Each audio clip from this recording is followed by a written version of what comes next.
Porque tenemos frente a nosotros ya de verdad la primera parte del juicio político, habiendo ya estudiado el personaje de Pilatos la semana anterior. Entonces ya estamos en posición de ver esta primera parte, como les dije, que podemos dividirla en tres partes, sin lugar a dudas. Podemos dividir el juicio político de nuestro Señor Jesucristo en tres audiencias, vamos a llamarle, ¿verdad? Como los juicios de nosotros, que es por audiencia. Castro me imagino que sabe mucho de eso. La cuestión es que deberíamos verlo como sucedió en un solo evangelio o a la vista de un solo de los evangelistas. Pero eso no es posible. Para tener todo el contexto, así como hemos visto el contexto del juicio de Anás, de Caifás, tenemos que verlo a la luz de los aportes de los cuatro evangelistas. Y eso es lo que vamos a hacer en el día de hoy. En esta porción en especial, sabemos que por razones de tiempo no vamos a llegar muy lejos, pero sí vamos a deleitarnos en ver qué realmente pasó para ellos. Entonces, como una introducción a esta parte, tenemos que leer obligatoriamente el libro de Isaías en el capítulo 53. Así que primero que cualquier cosa, vamos a Isaías capítulo 53 y vamos a ver qué nos dice respecto de este juicio. Hay mucha gente que se sabe Isaías 53 de memoria.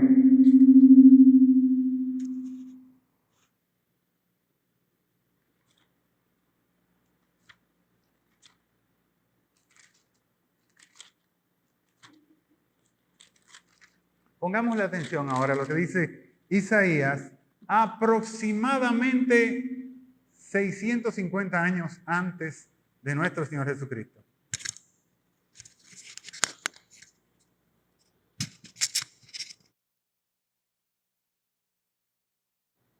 Aproximadamente 600 años antes de nuestro Señor Jesucristo.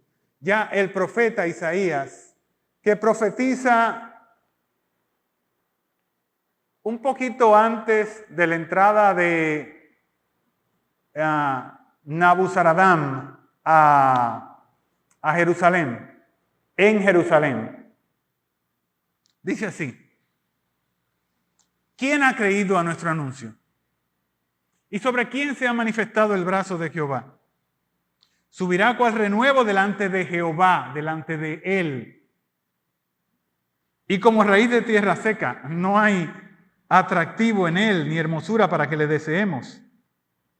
Despreciado y desechado entre los hombres, varón de dolores, experimentado en quebrantos.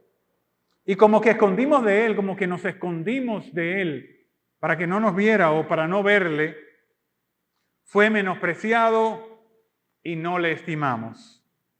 Ciertamente llevó él nuestras enfermedades y sufrió nuestros dolores. Y nosotros le tuvimos por herido de Dios y por abatido. Mas él, herido fue por nuestras rebeliones, molido por nuestros pecados. El castigo de nuestra paz fue sobre él, y por su llaga fuimos nosotros curados. Saltamos al versículo 7.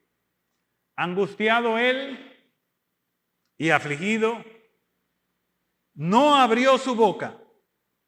Como cordero fue llevado al matadero y como oveja delante de sus trasquiladores.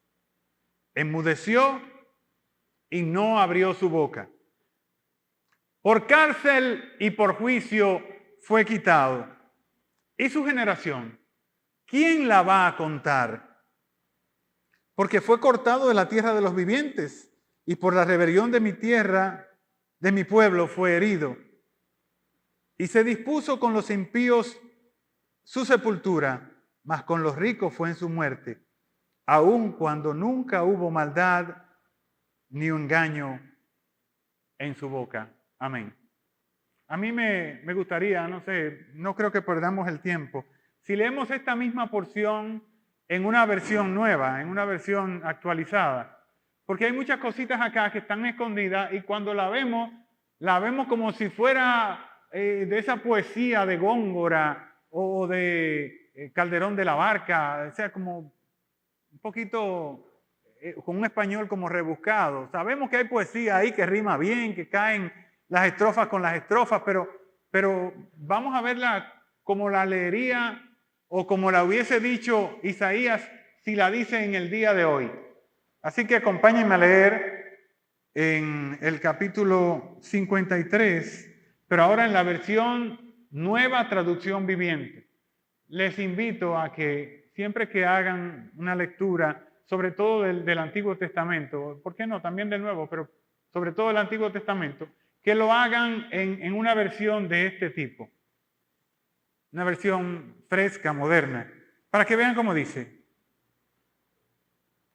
Isaías 53, ahora en la versión Nueva Traducción Viviente. ¿Quién creyó en nuestro mensaje? ¿A quién ha revelado el Señor su brazo poderoso?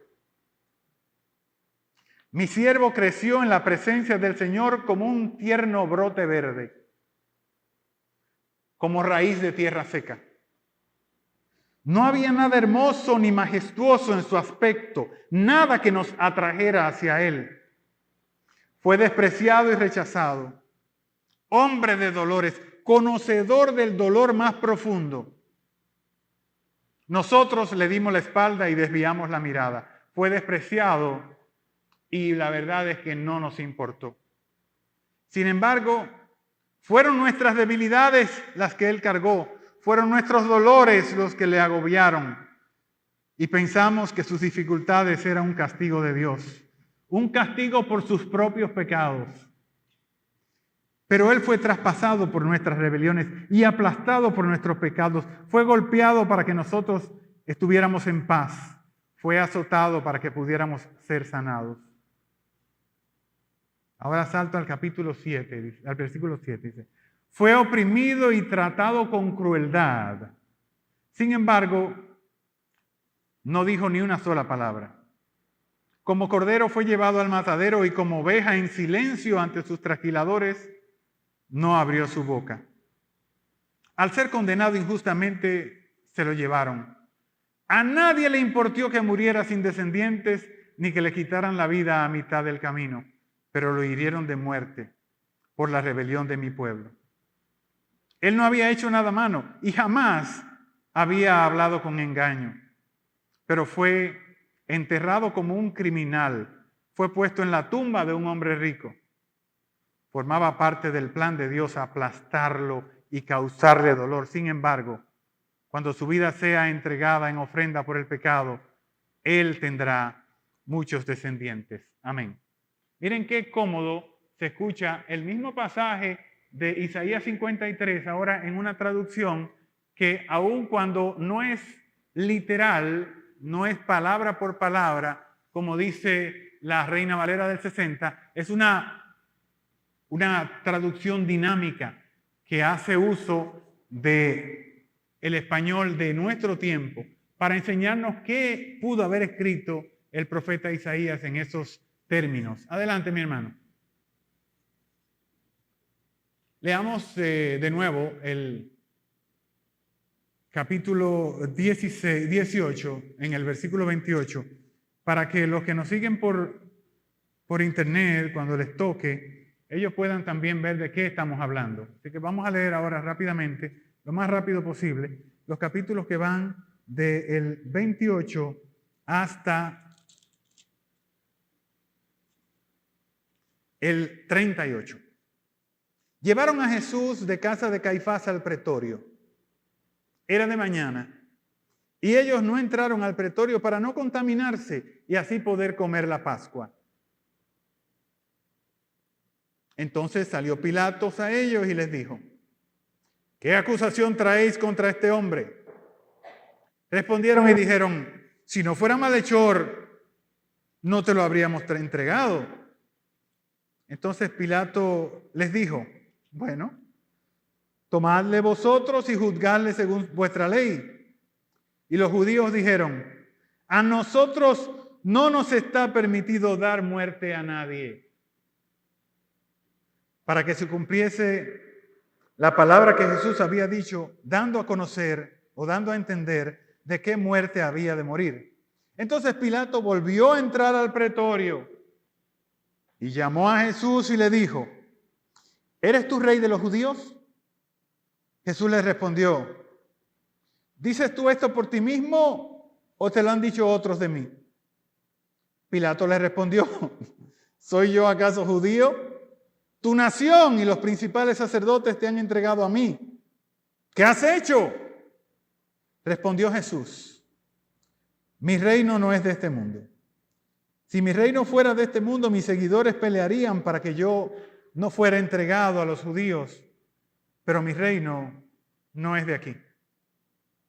Le dijo entonces Pilato: entonces tú eres rey. Respondió Jesús: tú dices que yo soy rey. Yo para esto he nacido y para esto he venido al mundo, para dar testimonio a la verdad. Todo aquel que es de la verdad oye mi voz. Le dijo Pilato: ¿qué es la verdad? Sobre esto, Jonathan, sobre esto conversaremos a profundidad ahora.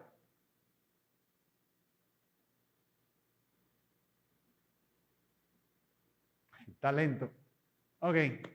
Recuerden que leímos en Isaías: ¿quién ha creído a nuestro anuncio?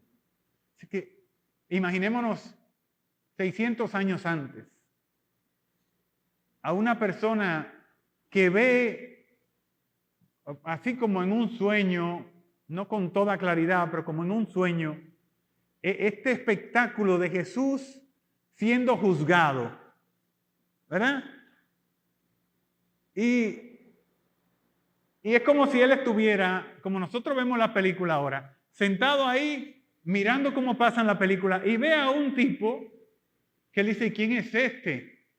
Pero lo mataron a palos, lo desfiguraron. ¿Y por qué lo matan? Él estaba anunciando algo, pero nadie le cree. Esa es la cabeza de Isaías, que llegan todas estas imágenes y él trata de ponerla en palabras y dice: ¿quién ha creído a nuestro anuncio? ¿Y sobre quién se ha manifestado? ¿Quién es el brazo poderoso de Jehová? ¿Quién me va a creer que yo soy el brazo poderoso de Jehová? Como si tuviera una conversación con el Cristo. Y le dice: subirá cual renuevo delante de él. Para Dios es un asuntito verde, un renuevo, un brote, dice la Nueva Traducción. Es un brote, es como hojitas verdes que salen. Pero para nosotros es como raíz de tierra seca. Isaías tiene las dos visiones. La visión de Dios, que lo ve hermoso, nuevo, fresco, como un retoño. Y la raíz que tiene el pueblo, que es, y la visión que tiene el pueblo, que es como una raíz de tierra seca. ¿Cómo se imaginan ustedes que es una raíz de tierra seca? Una cosa fea, prieta, o a veces hasta blanca, sin belleza. Una raíz de tierra seca. Entonces dice: despreciado entre los hombres, varón de dolores, experimentado en quebranto. Y estaba entre nosotros, pero nosotros le sacamos el cuerpo, escondimos la cara de él. Porque en el versículo anterior dice que no hay parecer en Ura, no está bien parecido, no es hermoso. Lo vemos porque estamos en medio, no podemos quitar la presencia de nosotros de en medio de él, pero lo vemos sin atractivo como para que le deseemos.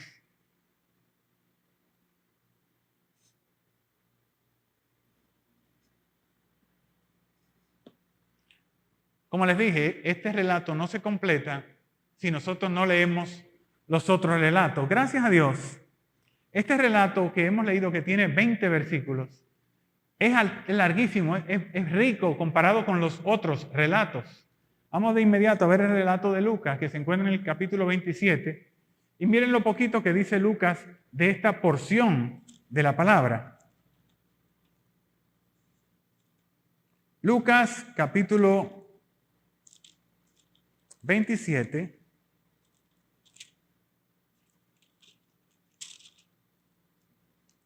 No, capítulo 23. Eso es Mateo. Mateo es que es 27. Capítulo 23 de Lucas dice: levantándose entonces toda la muchedumbre de ellos, llevaron a Jesús a Pilato y comenzaron a acusarle diciéndole: a este hallamos que pervierte la nación y que prohíbe dar tributo a César, diciendo que él mismo es el Cristo, un rey. Entonces Pilato le preguntó: ¿eres tú el rey de los judíos? Y respondiendo él dijo: tú lo dices. Eso es una afirmación, no vayan a pensar que es una simple pregunta. Y Pilato dijo a los principales sacerdotes y a la gente: ningún delito hallo en este hombre. Pero ellos porfiaban diciendo: alborota al pueblo, enseñando por toda Judea, comenzando desde Galilea hasta aquí. Fíjense que en la conversación de Juan, ¿cuál es la acusación que ellos hacen? ¿No estaban aquí? Dígame. No. En la acusación de Juan, ¿qué dicen ellos cuando Pilato le pregunta cuál es la acusación que me traen? ¿Qué le dicen? ¿Qué es un malhechor? O sea, es completamente ambiguo. ¿Qué es un malhechor? Dime, mi hermano Nata. Dígame.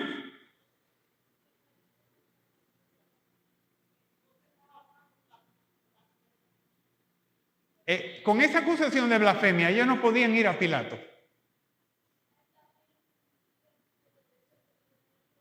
Siéntate aquí para yo oírte. Siéntate ahí delante. Dime, mijo. No, pero aquí adelante, para que yo, porque tú estás lejísimo. Dime, Bebo.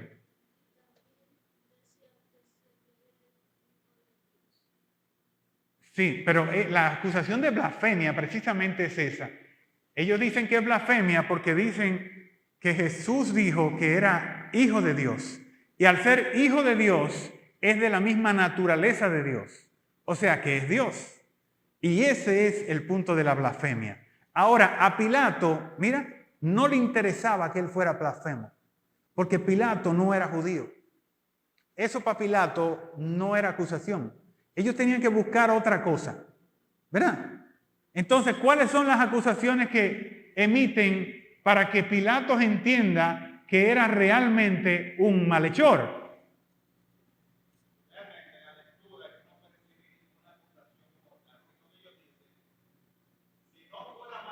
No te lo trajéramos. Bueno, eso es interesante, porque esa es la visión de Juan, que seguramente está ahí, y Juan dice que ellos hablaron en esos términos a Pilato y era como un boche.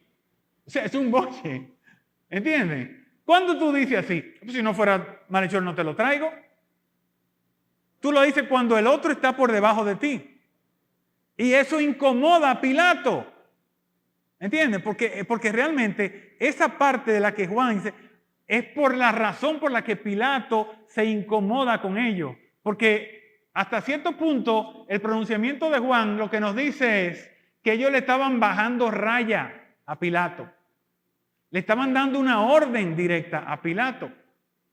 Y Pilato no es un muchacho. Pilato es un tipo inteligente, es un hombre con luces, es el gobernador, está por encima de ellos, es el que quita a los sumos sacerdotes y esas cosas por el estilo, es el tipo que reprime, es el tipo que le cobra impuestos. Entonces, esta gente viene delante de él y le dicen: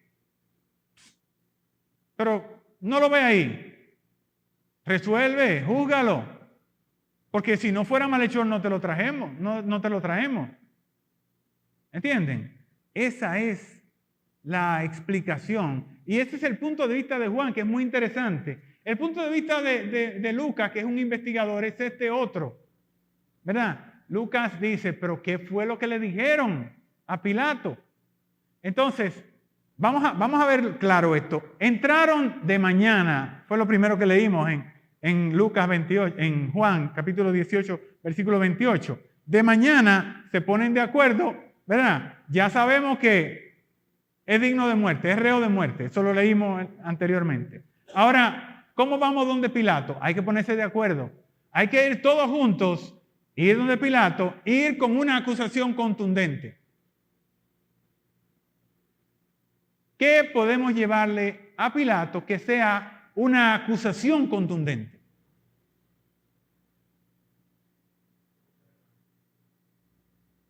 Podemos decirle, es un blasfemo. Dígame, mi hermano. Esa podría ser una. Eso que hemos leído es lo más interesante que hay. Porque miren, Pilato tenía básicamente 3 funciones. ¿Verdad? El gobernador, el presidente de aquí. Digamos que don Luis Abinader Corona. Luis Rodolfo Abinader Corona. ¿Cuáles son las 3 funciones de Luis Abinader Corona? Enséñeme una, mi hermano Nata. Una de las funciones de Abinader. Ok, a Castro, que es un doctor de la ley. Dame una de las 3. Sí, ¿cuál es esa función? No, dame una función política. Ajá, sí. ¿Para qué le damos el poder a Abinader? ¿Cuáles cosas Abinader tiene que hacer por nosotros? Son 3, básicamente. Dime.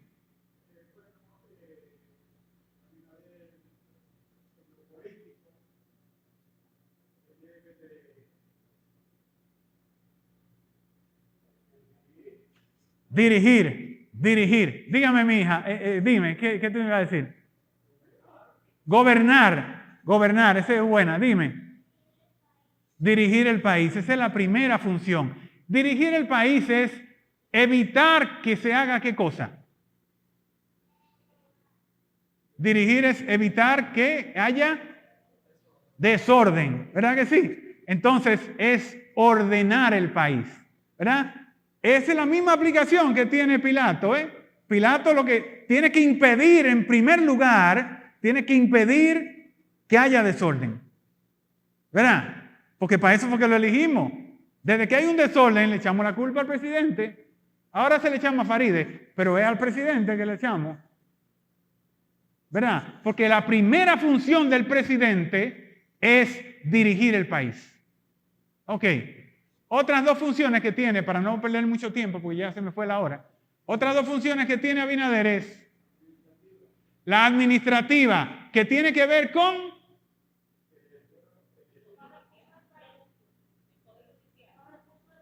manejar los recursos del país. ¿Quiénes le dan los recursos al presidente? ¿Cómo no lo saca? La cuestión, llegamos rápido a ese, la cuestión es los impuestos, ¿verdad? Entonces, tiene otra función. Ya vimos 2. Poner el orden y cobrar impuestos, porque esos impuestos son los que le van a permitir tener instituciones, tener carreteras, tener cosas, ¿verdad? ¿Y qué otra? Dígame. Esa es la misma que él dijo, Castro. ¿Qué pasa? ¿Qué otra? Ok, vamos a ver lo que dice Lucas, que ellos le dijeron, lo que dice Lucas, que ellos le dijeron. Dice acá, y comenzaron a acusarle, versículo 2 del versículo 23, y comenzaron a acusarle diciendo, a este hemos hallado que pervierte a la nación, lo alborota, hace desorden, ¿y qué es lo que le corresponde a Pilato? Poner el orden. Entonces eso era una buena acusación. Eso era una buena acusación. Porque dice, pervierte a la nación. ¿Verdad? La alborota en contra de lo que se supone que Pilato debería conservar. Vamos a ver otra. ¿Verdad? La segunda. A este hemos hallado que pervierte a la nación y que prohíbe dar tributo al César. Esa es la segunda, la administrativa, ¿verdad? Eso sí era realmente una acusación válida para Pilato. Este tipo no deja que los hijos de él o los vecinos de él den tributo, a ese está en contra mía. Eso sí tenía peso. Ahora, el hecho de que el Señor alborotara a la nación y que impidiera que pagaran el tributo, ¿eran acusaciones reales?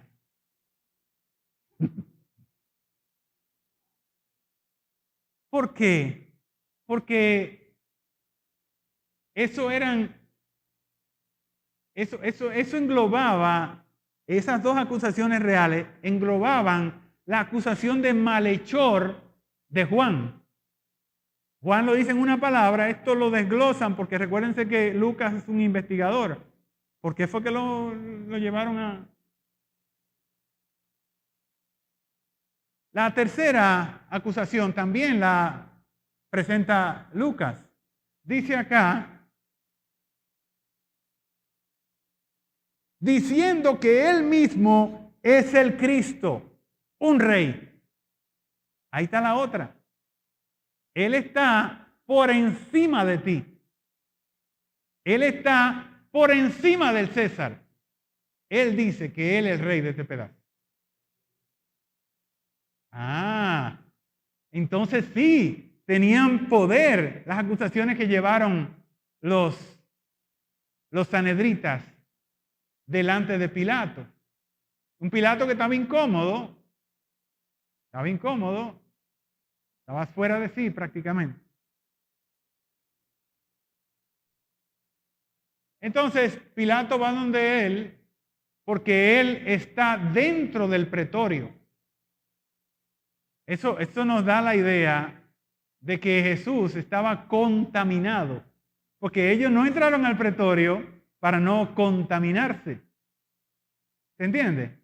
Entonces, si Jesús estaba dentro del pretorio y Pilato, como dicen los tres evangelios, estaba conversando, entró al pretorio, dice, ¿verdad?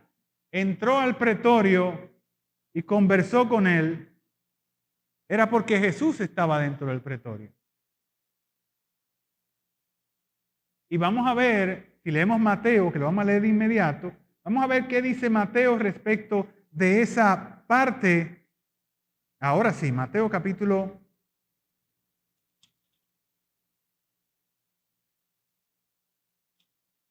27, versículo 11.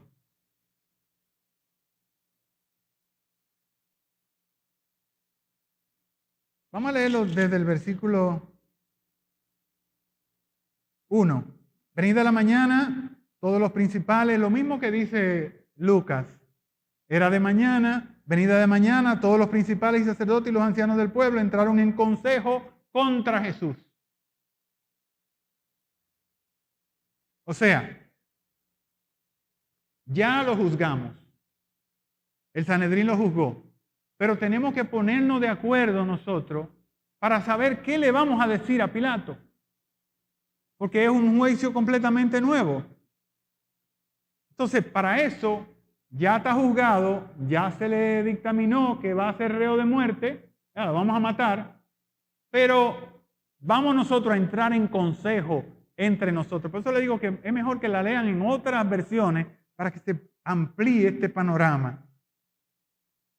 Para entregarle a muerte. Y le llevaron atado y le entregaron a Poncio Pilato, el gobernador. Nosotros de la clase pasada sabemos que él era prefecto, no gobernador, era prefecto de la provincia de Judea.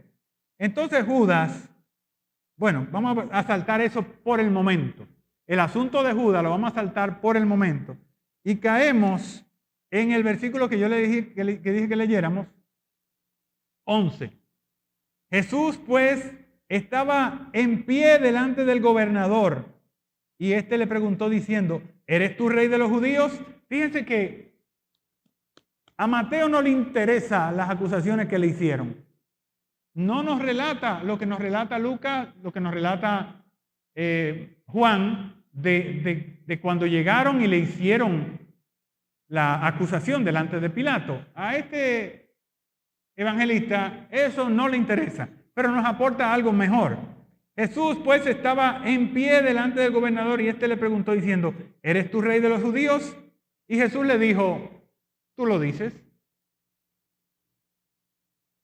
Y siendo acusado por los principales sacerdotes y por los ancianos, no respondió nada. Es la primera vez que se dice, en todo lo que hemos leído, no respondió nada. ¿Cuántas veces dice Isaías, no respondió nada? A ver si lo recuerdan de lo que leímos. No, se le entró por un oído y le salió por el otro. ¿Cuántas veces dice eso? Léanlo en Isaías 53 y se van a dar cuenta de que en dos ocasiones, repite, enmudeció y no abrió su boca. Aquí lo vamos a leer también en dos ocasiones diferentes. ¿Estamos claros? Es como si Isaías, como yo le dije, como si Isaías le hubieran pasado la película y él lo ve, ahí lo ve y también lo ve delante de Herodes. Y lo ve de nuevo delante de Pilato. ¿Lo entienden? Es como si Isaías, ¿dónde fue yo? Porque metí a Elías aquí, en este rebú. Es como si Isaías hubiera visto la película. ¿Ve? Y lo escribe así como lo ve. Seguimos.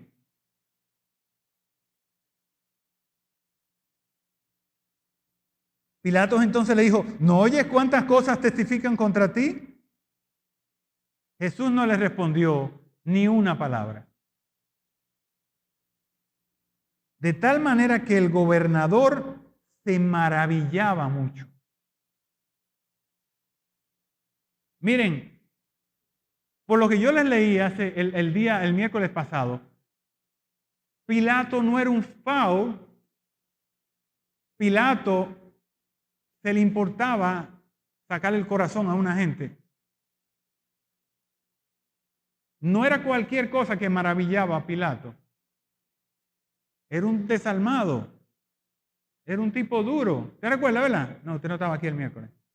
Era un tipo duro Pilato. Y aquí dice que Pilato se maravillaba de que él no se defendiera. No decía nada, ni una sola palabra en contra de las acusaciones que se le hacían.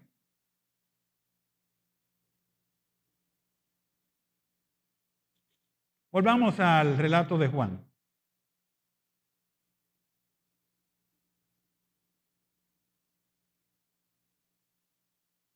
Llevaron a Jesús de casa de Caifás al pretorio, era de mañana, y ellos no entraron en el pretorio para no contaminarse y así poder comer la Pascua.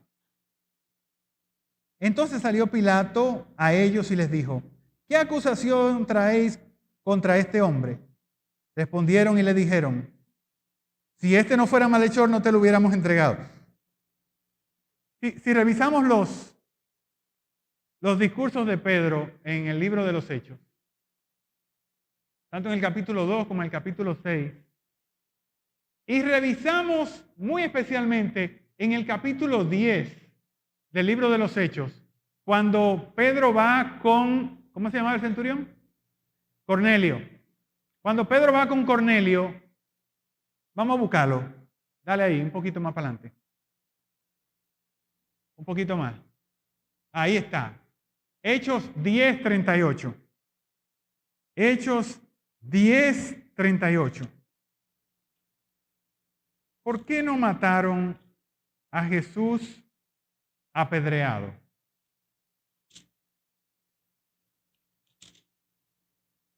En el 10:38, como les dije, entonces Pedro, abriendo la boca adelante, dijo, en verdad comprendo que Dios no hace acepción de personas, sino que en toda nación se agrada del que le teme y hace justicia.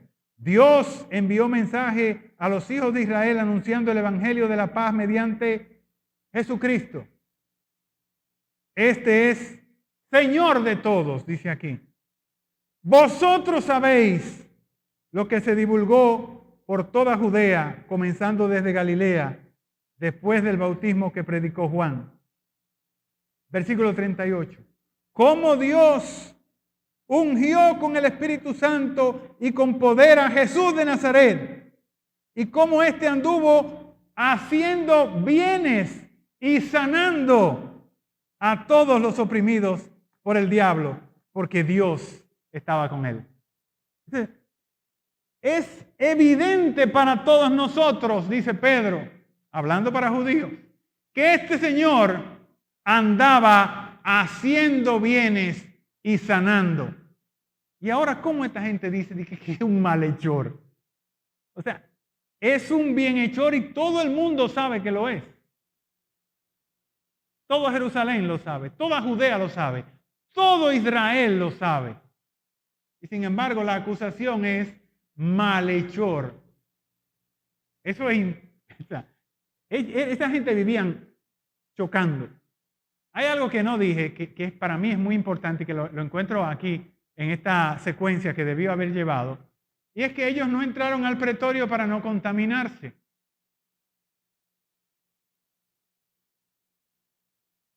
No entraron al pretorio por escrúpulos religiosos.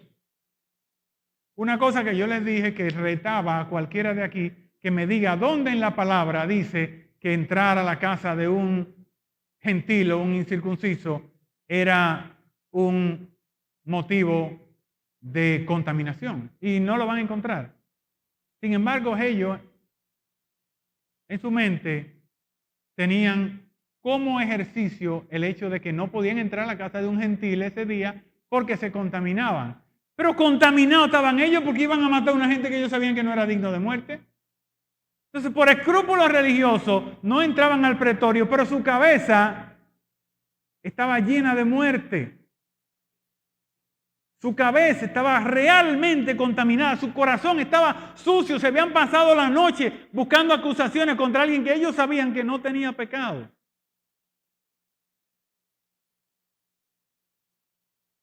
Una cosa, era todo un enjambre de contradicciones, era todo lo contrario. ¿Para qué estaban ellos ahí? Para dar testimonio de la verdad. Pero ellos eran los que no podían dar testimonio de la verdad porque lo odiaban. Eso era la contradicción. ¿Qué debía hacer el Sanedrín? Debía darse cuenta de cuándo se cumplían las escrituras. Las escrituras se las pusieron enfrente y no le hicieron caso. Eso es una contradicción. Esa gente está ahí para saber cuándo se acercaba el reino. Y cuando llegó el reino, entonces le dieron la espalda. Cada vez que abren la boca es para contradecir la propia posición de ellos. Para lo que habían venido al mundo, para lo que el Señor lo había designado desde Aarón, desde Moisés.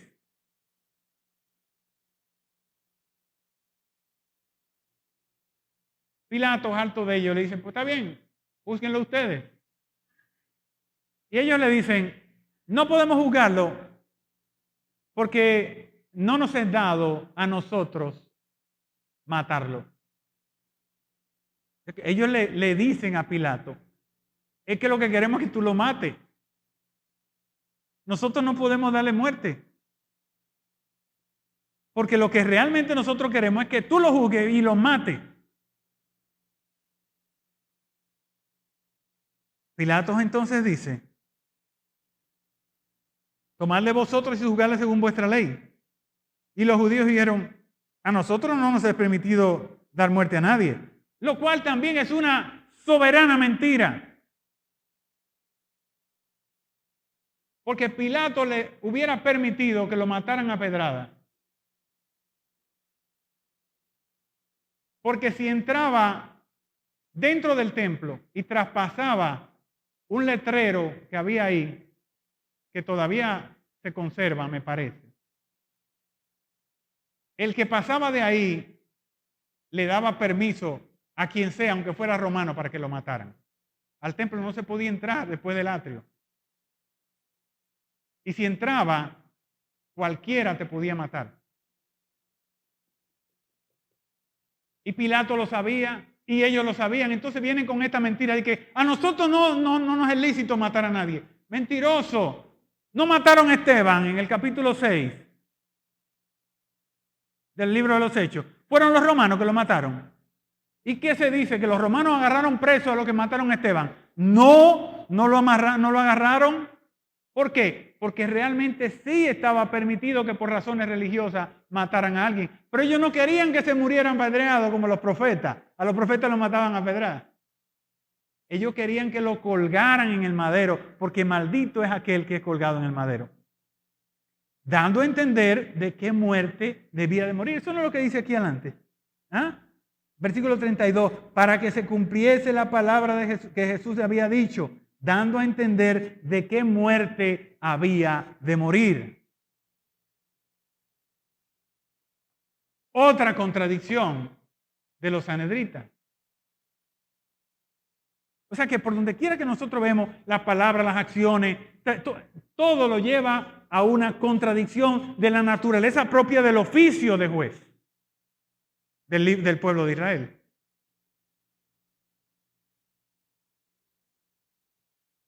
Pilato no se va a buscar un problema porque él se le importa la vida de un tipo de Medio Oriente.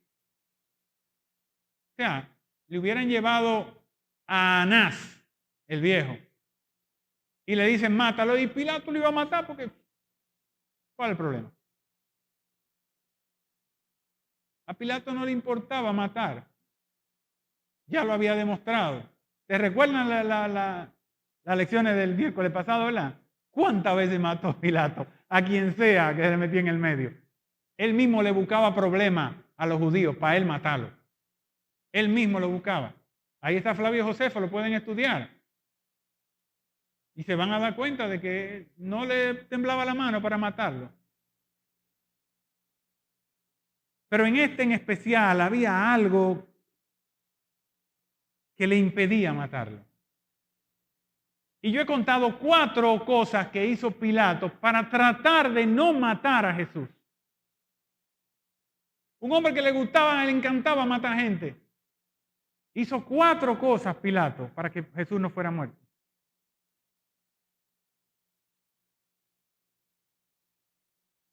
O cuando menos para que él no se enterara de que Jesús estaba a punto de ser eliminado.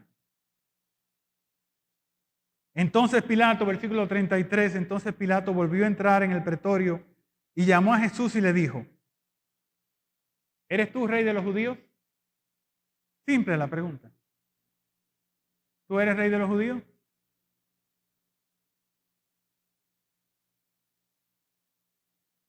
¿Tú lo dices porque te lo dijeron o tú lo estás diciendo de verdad? O sea, ¿ya tú lo sabes o tú estás hablando porque otra gente te lo dijo?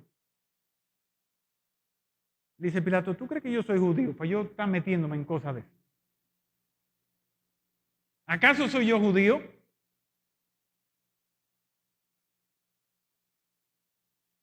¿Dices tú esto por ti mismo o te lo dicen otros de mí? Pilato le respondió, ¿soy yo acaso judío? Tu nación y los principales de tu pueblo te han entregado a mí. Dime qué has hecho.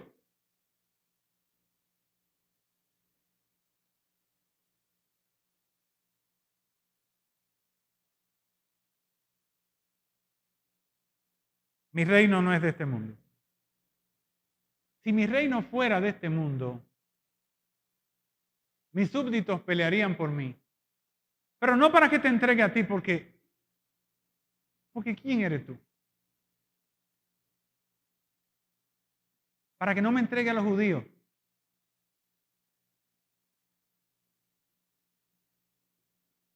Ya son las 8. ¿Lo dejamos ahí o seguimos 5 minutos más?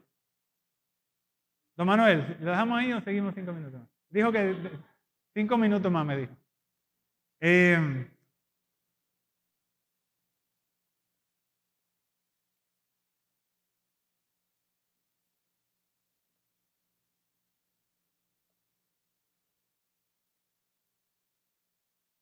Mi reino no es de este mundo. Si mi reino fuera de este mundo, ni siquiera llegamos donde ti. Tú no me pones la mano. Porque no me hubiesen entregado a los judíos. De manera que mi reino no es de este mundo.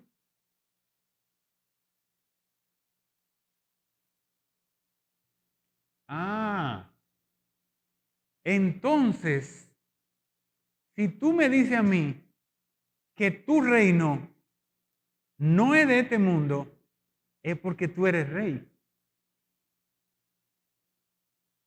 ¿Verdad que sí? Porque si tú me dices que tu reino es porque hay otro sitio en donde tú eres rey. Para que vean que Pilato era un zorro, eso no se le pasó por debajo a Pilato. Oh, tu reino no es de este mundo.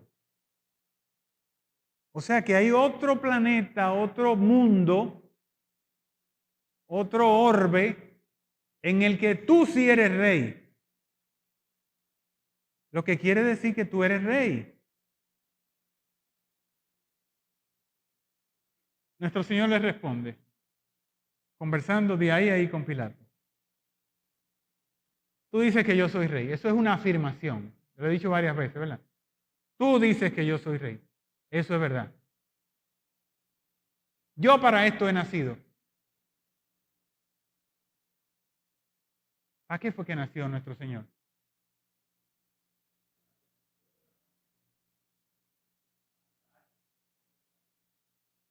No. Ahí hay una conjunción copulativa. ¿Sabe lo que es una conjunción copulativa? Una conjunción en español. Dame una. A ver, Castro. Una conjunción en, con, pro. Pero hay una copulativa que es la I. Eso es una conjunción copulativa porque te junta un pedazo con otro. I. ¿Verdad? La primera parte es para eso he venido a este mundo. Y otra parte, para dar testimonio de la verdad. La pregunta que yo le hago es, ¿para qué vino el Señor a este mundo? Porque no fue para dar testimonio de la verdad, porque está después de la I. Para eso he venido al mundo y para dar testimonio. Y también, y además, para dar testimonio de la verdad. Ya se me cumplieron los 5 minutos. Vamos a dejarlo ahí. La pregunta para la próxima semana, si me dejan la próxima semana, es ¿para qué vino el Señor al mundo? ¿Para qué le dijo el Señor a Pilato que había venido a este mundo? ¿Qué debía entender Pilato cuando el Señor le dijo, yo para esto he venido? Dios les bendiga.